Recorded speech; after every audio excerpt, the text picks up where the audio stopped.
Mike Pettin, some passing yardage. I just came across an interesting statistic here. You know, you're not going to. That hold on. I mean, if you look at. Hold on, Mike. Hold on, Mike.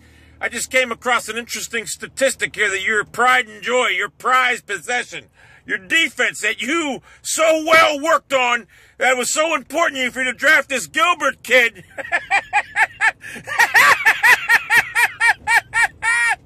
You drafted Gilbert and you let Sammy Watkins walk.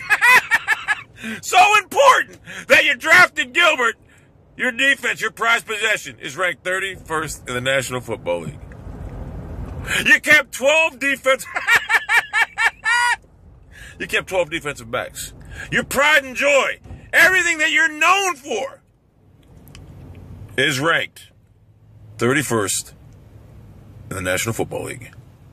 This isn't Tommy fucking hopscotch, Pettin. The buck stops here. When are we going to see results defensively? Don't tell me the second half is how, yeah, that's how we should play all the time. But this fucking Gilbert kid, when you trade away an elite receiver like a Samuel G. Watkins, you better be drafting the next fucking Hanford Dixon or Frank Minifield or fucking Deion Sanders.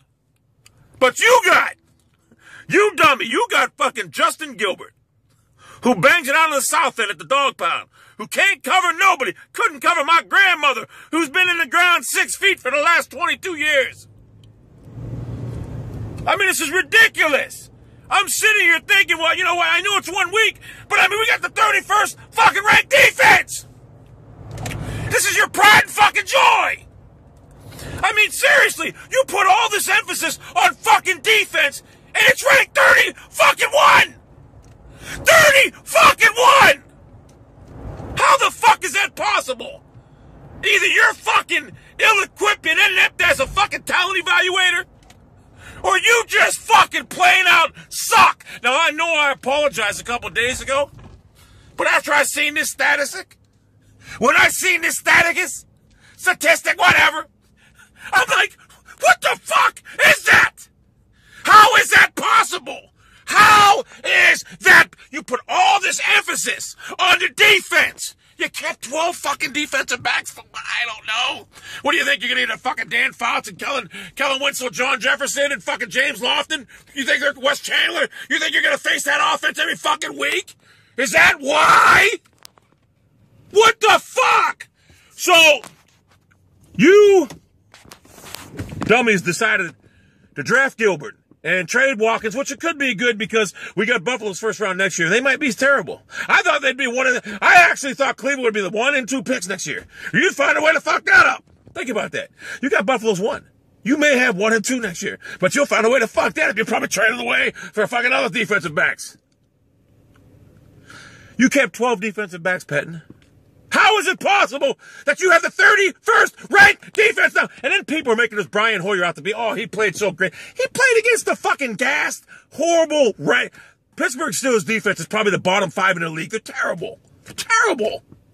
But I mean, when the game counted, was on the line, what did Hoyer do? Nothing. Almost 2 fucking interceptions. Ike Taylor should have caught the 1, and the other 2, he just fucking, the Steelers, they're so bad defensively, they can't even catch a fucking interception.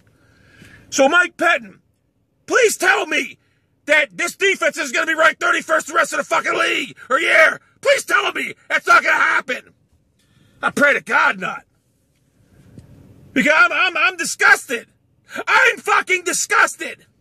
Now, we got the New Orleans Saints. Now, a lot of people are picking us to lose this game. I don't see why.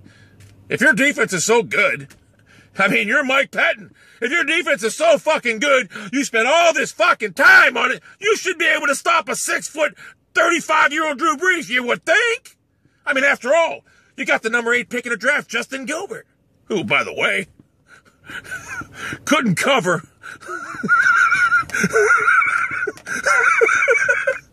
Couldn't cover a run in the fucking goddamn alcoholic's fucking drawers. Couldn't cover nothing. The motherfucker's terrible. Now, maybe, just maybe, one day he'll get better. But as of right now, Mike, I want to rescind my apology to you. Until Sunday.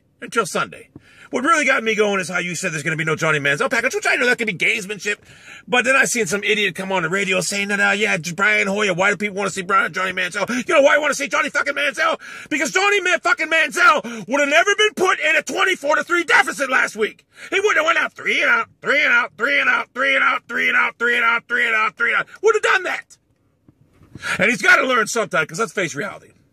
You got to find out what the fuck you have in Johnny Manziel, because you're going to probably have the first and second pick, and we're going to have two top 10 picks next year, probably. I'll tell you that right fucking out. And if Johnny Manziel doesn't play this year, guess what? You need to find out whether Mariota, whoever the fuck, Winston's the fucking guy that crabbed it. You need to find something out.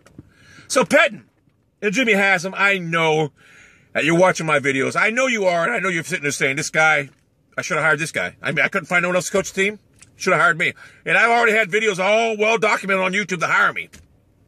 Should have hired, man. I came a lot cheaper. And I'll guarantee you, we would have beat the Steelers. I know what it takes to beat the Steelers. I hate that fucking team with a fucking passion. I would have won that game. But then again, this is the organization that kicked Bernie Kosar to the curb. Who, by the way, I played Little League ball with Bernie Kosar. You kicked him to the curb for Solomon Wilcots, a cornerback for the Cincinnati Bengals. Maybe Pettin had something to do with that because he keeps fucking cornerbacks. So he probably had something to do with that. So, you know, you got to have a cornerback now. You got to have him analyze the game. Solomon Wilcots is cornerback. Got to be better than Kosar. Bernie Kosar should be a National Football League coach. He should have been your fucking man. He should have been your coach. I only surmise that Kosar's off-field, you know, little problems he has, you know, demons may have cost him. Anyway, Pettin, I rescind my apology. And I hope to God that New Orleans game after that, I don't have to make another video like this.